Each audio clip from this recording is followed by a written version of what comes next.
over here you can see that I have a picture right here, and in this picture you can easily add in moving overlays. So to do that, you can go around under enhance right here, and once you go around over here, you can see moving overlays is an option. So if I were to go around and click right here, then what happens is that the overlay editing panel opens up. So now what you can do is you can go around and choose an overlay from one of these options right here, and you can also select out graphics and frames, as you can see from over here, and add them out as well. But what we're going to do is focus on the overlays right now, and let us add in an overlay by clicking on it.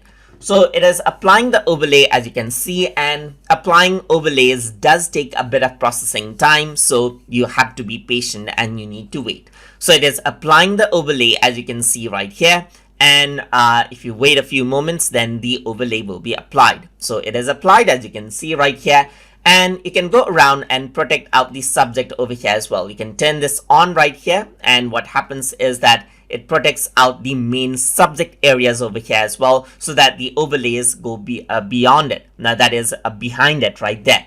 You can refine out the overlay as well by using subtract and add. So you can see the overlay on front of the flower itself, so you can go around and erase those parts out as well. So I'm going to go around, erase these parts out. I don't want any overlays on the flower, so you can go around and erase those part out over here as well. You can erase these part right here just like this, erase these part, and there you go.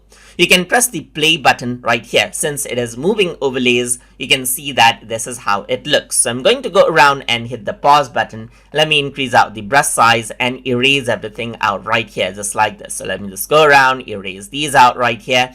And if you were to press the play button, you don't see the overlay over there anymore. You can show the selection as well to know where the overlays will appear and not right here. And you can work around with the opacity of the brush as well, so that in some portions it's just semi-transparent right here. And you can show the selection from over there as well. And this is what you have.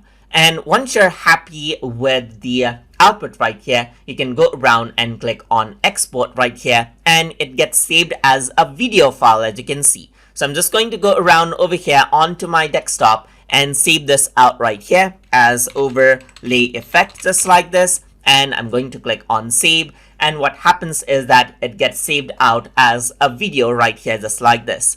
So if I were to go around and then open this out, so let me just go around and then play with VLC Media Player right here, then this is what you see. As you can see, this is a picture with an overlay effect, and it is in MP4 format. So that is how you can go around and utilize moving overlays inside of Adobe Photoshop Elements. So hope you guys learned something as always. And as always, please like, comment, share, and subscribe.